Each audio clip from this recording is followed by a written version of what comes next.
Hello and welcome to another edition of For the Record. I'm Sean Murphy. My guest today is Jeff DiMatteo. He is the president of the New England Collectors Association. We'll meet him when we come back, so stay with us.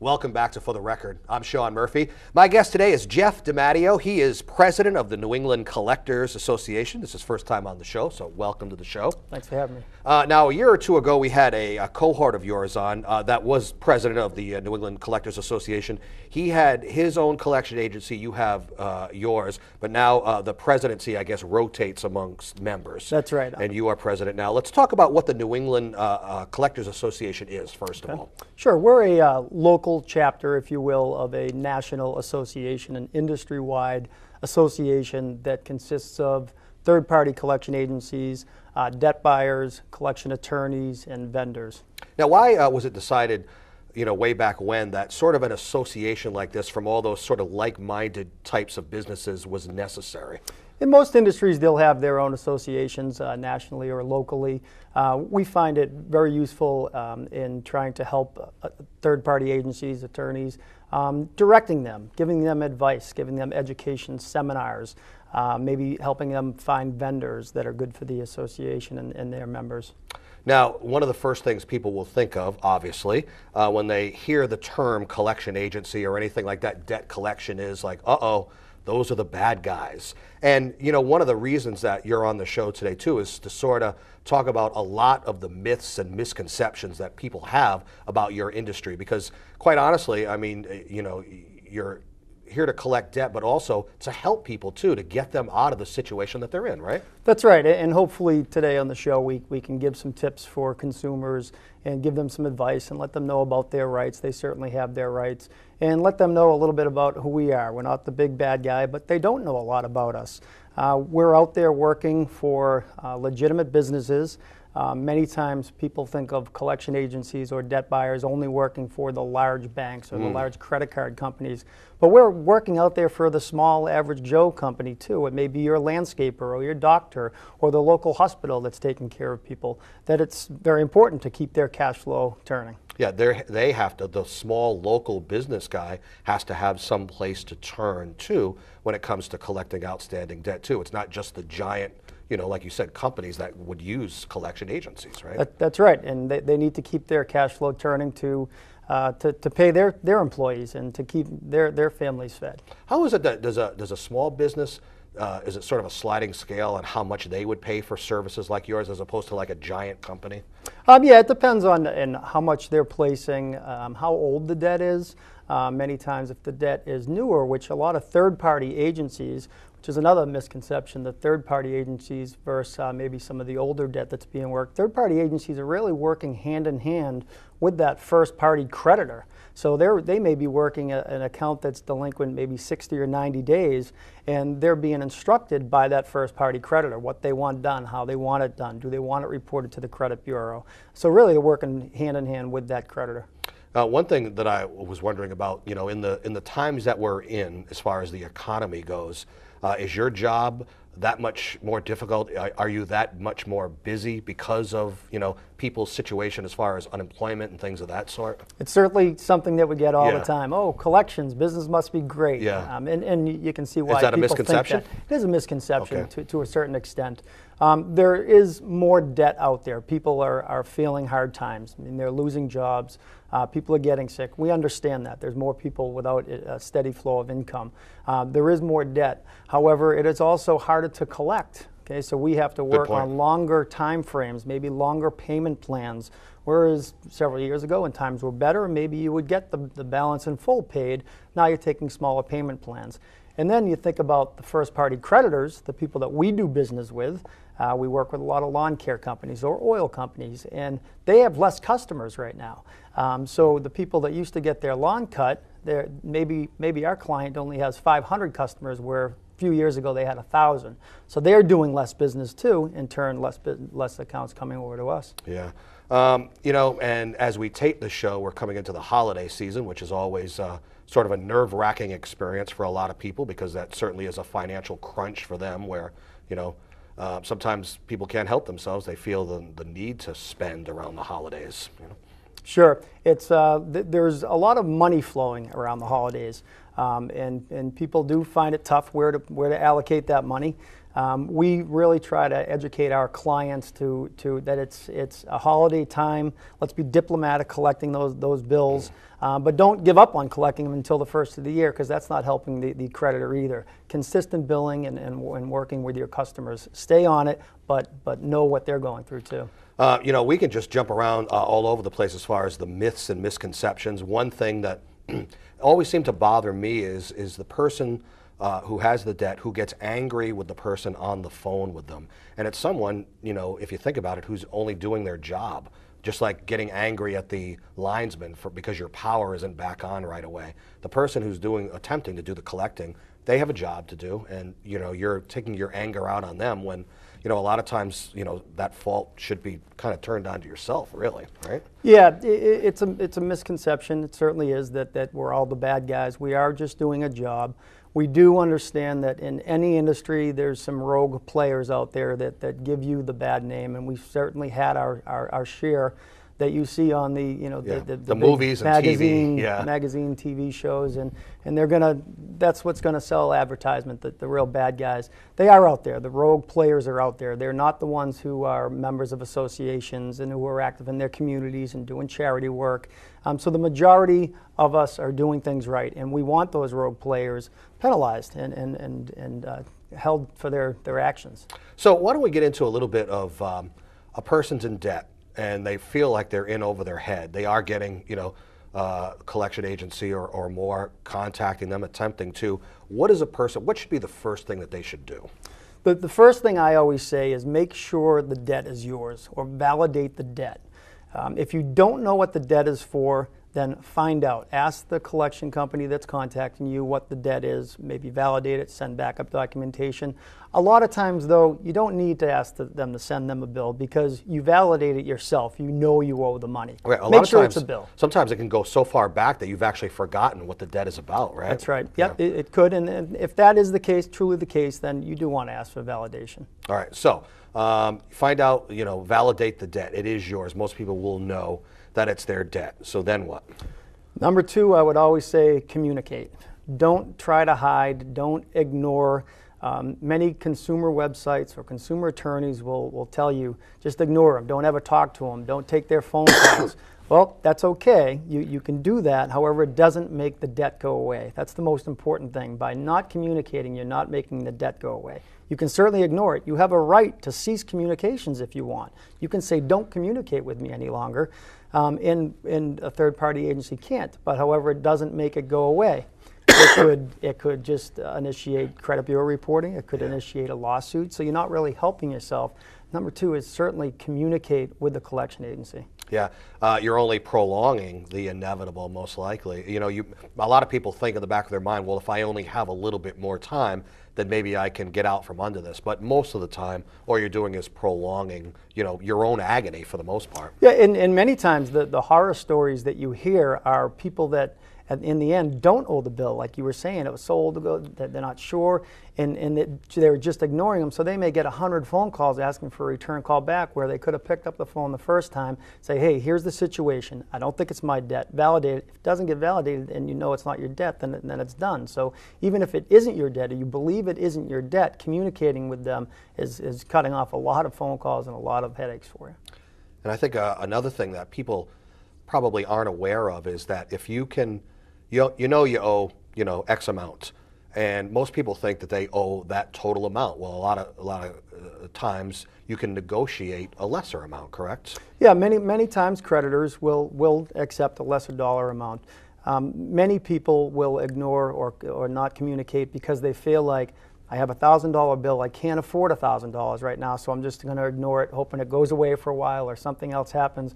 Whereas if they actually got on the phone with the collection agency or original creditor, they could work out an amicable payment arrangement. So they could work out payment plan over time, and now that ceases the phone calls and the letters and what consumers may consider harassment, where an agency is really just trying to get a resolution, they're trying to resolve the debt. The consumer may feel that they're being harassed because they're getting a lot of phone calls. Well, they could do away with that if they communicate up front, let the agency know what they can do. Don't overpromise. Commit to an arrangement, stick to the arrangement. If you can't stick to the arrangement, holidays are here or something came up or I lost my job, call back and say, hey, here's the situation. But by communicating, the creditor or agency is going to work with you. Yeah, they're pretty open and to the possibility of really what you can afford within your means, because to them, it's better than nothing. You're making an attempt at payment. That's right. And I also would imagine that it's good for the credit rating too, if you're making some kind of payment, correct? That's right. Many times if you're working with the creditor or agency, then it doesn't affect your credit. So again, by communicating up front, you can avoid that too. Sort of a blanket question here, but why do people get into this sort of situation? Simply overspending, overextending themselves? What happens? There's all different answers. That's certainly some of them. Some people are just simply overspending. They're going outside of their budget. They don't have a budget. Many people they don't have the financial literacy to know what they can spend and can't spend. But there are certainly times when people lose jobs, when family members get sick, where instances come up, and we understand that, and that's why we want to try to work with them. We're looking to not only get the debt collected, but really resolve the debt. Right. So where we're working with creditors early on, again, we're working hand in hand with the creditor. If we can get the debt collected and keep them as a customer possibly, then that's certainly a win-win. Are you busier depending on the time of year it is, or does it really matter what time of year it is? It really depends on the industries. Some collection agencies that deal with some industries that aren't industry specific, they'll be steady throughout the year. So with us being lawn care one of our biggest, that is kind of seasonal. That's a good point. Yeah. Although depends what you're collecting. Lawn care or landscaping, they're mowing lawns in the summer, but they might be plowing in the winter. It could be a year-round business for them. We see a share of that too. Is there a website people can go to learn about? We're going to take a break, but I want people to be able to go to a website and maybe learn more. Sure. There's the ACA Education Foundation has a website called AskDrDebt.org. It's a confidential website. You can go on there. You can see questions that people have posted in the past. You can, there's financial tools. It's all about financial literacy. You can ask your own question, give us the situation you're in. And again, it's 100% confidential.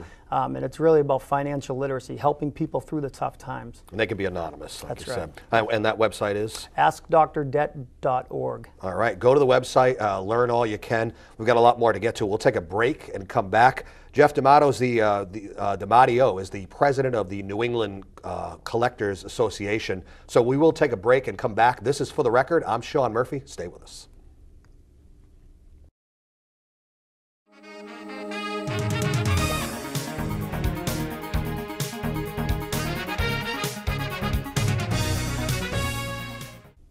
Welcome back to For the Record. I'm Sean Murphy. My guest today is Jeff D'Amato. He is the president of the New England Collectors Association. Just had you go to the website there, and we'll get that to you again at the end of the show.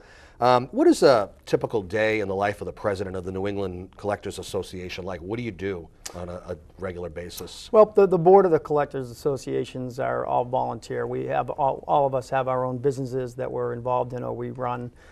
So really it's running our own business, but then on the association end, it's organizing our meetings, getting good speakers, getting our vendors dealing with us, things like that. How often do you meet as far as all of New England goes? We'll meet a couple times a year as a large group, and then as needed, maybe there's a bill in Massachusetts that we need to go in and talk to some legislators about. So you'll lobby a little bit too? We do a little bit of that, yep. How about on the national level? They have several meetings throughout the year. Lots of different venues, lots of different topics that they're covering or tracks that they call them, maybe a medical track or a deck buying track. So they meet all over the country several times a year. Are there different procedures, styles, if you will, depending on maybe what part of the country you're in? Is there anything different about New England as opposed to, you know, the Midwest or the South or something like that? I think with today's technology, it's not so much location anymore. It's more industry, what type of debt you're collecting, how old the debt is, that type of thing. Does your company or does anyone in your network, your association deal, you know, you talk about the consumer, the person, you know, you represent a business. Are there other businesses that you have to collect from as opposed to just an individual per se? Sure. So there's consumer debt, which is our everyday household debt, if you will, and then there's commercial debt. So it's businesses that owe other businesses money. Yeah. You have to make calls to them too, I would imagine, absolutely. right? And in that case, a lot of times it's cash flow. They have money coming in, they're just prioritizing it. Right. Yeah, and they like their accounts payable, everything's a procedure and Yep. things like that. So as people, you know, kind of think of a debt collector and the phone calls and the things that might annoy them a little bit, and like you said, the bad reputation of certain individuals that give you a bad rep, people might want to know what their rights are as an individual, even if they do owe debt. They have rights. They certainly do. Let's talk about that a little bit. Consumers have rights under the FDCPA, which is a federal law. They have rights, and it's as far as when they can be contacted, how they can be contacted, things like that. But some specifics are they can't be contacted at an inconvenient time. And in general, an inconvenient time would be before 8 o'clock in the morning or after 9 o'clock at night. That's one specific example. Right.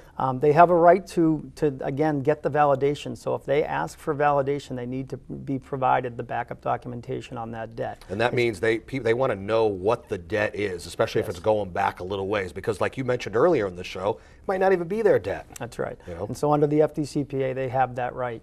They have the right, again, to cease communications. If they say, you know what, you're contacting me too much, I can't do anything about the debt, I don't want you to contact me anymore, they can put that in writing and they can't be contacted again. But as you have pointed out on that also, they're not really, they might be doing themselves a disservice by doing that, because it's very likely that something could be resolved in some form of, you know, lesser or small payment. As long as they're, like you said, as long as there's some kind of communication, that's actually the best thing for them. But again, we're talking about their rights. They don't have to. Yep, they don't have to. And then there's a term harassment, and a consumer can't be harassed.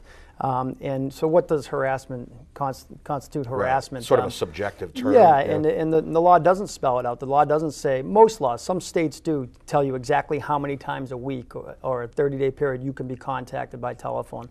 The federal guidelines, it's not set in stone. So, you know, would 5 calls a day, would that be too much? Well, maybe. Would 1 call a month? No, that probably wouldn't be. So it's going to fall somewhere in between.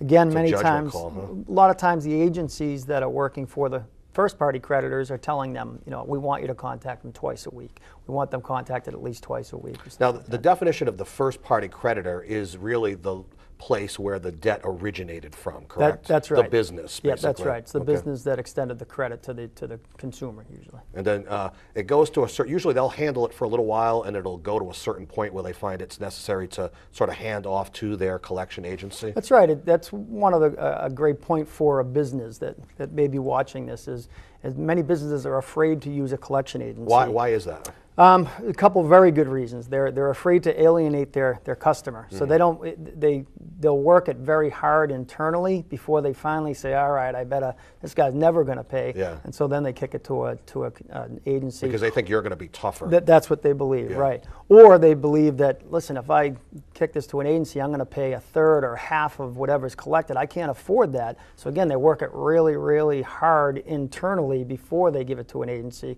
But many agencies will work it very diplomatically so they don't lose the customer, again, with that goal in mind of resolving the debt. Like us, that's one of our things that we preach, very diplomatically, so you can use us early. And then how you're paid, contingency, you know, 33% or 50%. Some agencies like ourselves will charge a small fee up front, flat fee, instead of a contingency. So now we get our customers using us early, so it's just part of their collection process. Whereas many businesses are afraid of that, using a collection agency. And I would imagine, is your ultimate goal to get the debt resolved because you want to look good to your customer, to your business? Because if you resolve it, especially if they've tried and failed you look good in the business's eyes? Sure, our clients are keeping us in business. We want to keep our clients happy for sure. One of the ways we can keep them happy is collecting the debt. But we find most of our customers that are using us earlier are more concerned about us collecting it the right way and diplomatically and being able to keep them as a customer again. Well, then what is it that you're doing that the original business wasn't able to do, especially if you're towing the line, being diplomatic and not, sort of breaking the rules, not that there necessarily are any. What are you doing differently? That's a great question, and that's another reason why businesses say, well, I can send a letter or I can make a phone call. The biggest thing is that we are a licensed collection agency. And so in the minds of most consumers, they're like, okay, now I am in collections, I need to do something. Something else is going to happen. Again, my credit could be dinged, or I'm going to start getting phone calls, or I could get sued.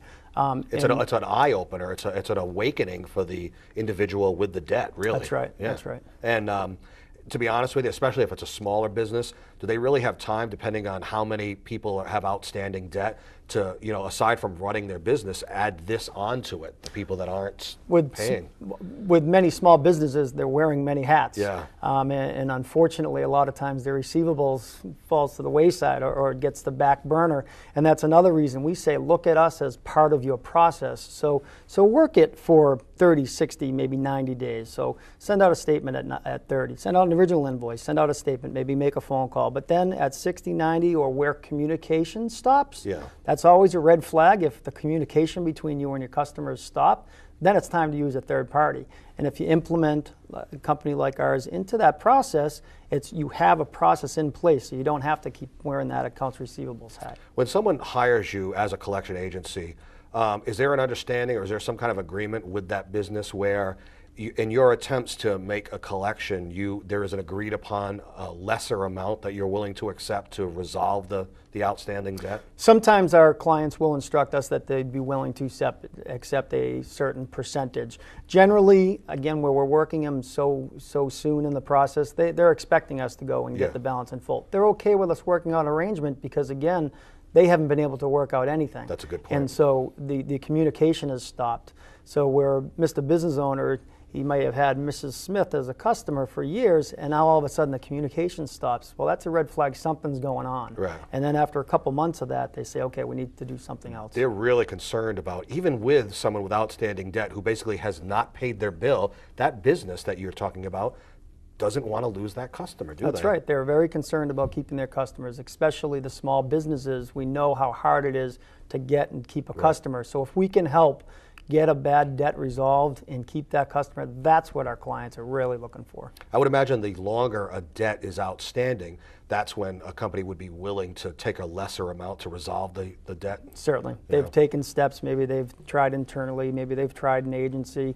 The longer it goes, they may accept less. What happens in between that, again, is up to them. So again, did it ding their credit in that period of time in between, or did they get sued and that's why they're coming back to the table?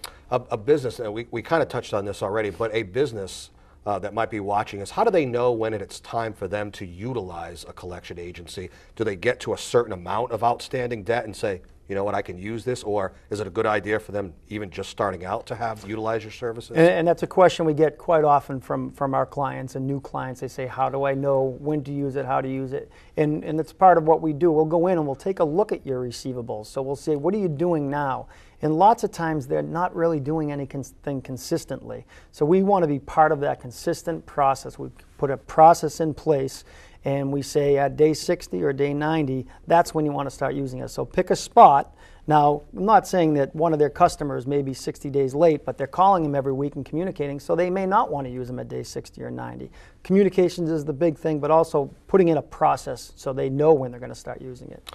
Anything else that the consumer should know as they watch this, whether they are the person who has outstanding debt or would like to be able to avoid it in the first place? What should they know? What should they do? What's some things that they can kind of be aware of? Yeah, when I try to give tips to consumers, one of the last tips I really give them is know when you need help. So know when you should be going and looking for help. Know when you need to sit down with somebody or go to Ask Dr. Debt and get some advice. Know when the trouble is coming before it gets out of hand and now you can't do anything. Should there be a point where someone should consider cutting up their credit cards? It's certainly one thing. If someone can't control their spending, certainly that's one easy thing to do. It's easier said than done in most cases. Another thing that seems to be popular, and maybe not necessarily a good thing because it seems extreme, is like declaring bankruptcy. How does that affect you as far as credit collections and things of that sort? And is it even a good idea for them to do? It's certainly an option, and in some cases it is certainly the necessary option. What you hate to see is somebody that did, like you said at the beginning, just overspent and just didn't have any responsibility, and then they go and they file bankruptcy and really hurting the creditors or the people that they did business with. Certainly, again, in some situations, it's certainly something that is there for them. It's a right that they have.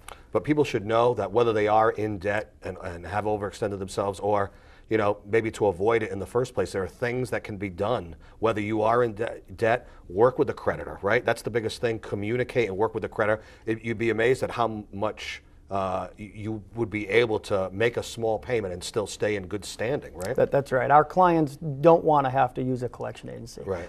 We try to teach our clients how not to have to use a collection agency, but it's a necessary evil of doing business. We tell our clients, don't take it personally. It's part of doing business, and then just know when you need it. One more time on the website. Sure, at the AskDrDebt.org is for consumer literacy. And there's all kinds of stuff there. You can ask questions. You can be anonymous and get tips on the right way to be able to handle the spending, I guess. Sure, and there's financial tools on there. All right. Jeff DiMatteo, he's the president of the New England Collectors Association. Pleasure having you on the show today. We learned a lot. Thanks a lot. Thanks for having me. And thank you for joining us for another edition of For the Record. I'm Sean Murphy. We will see you next time. Take care.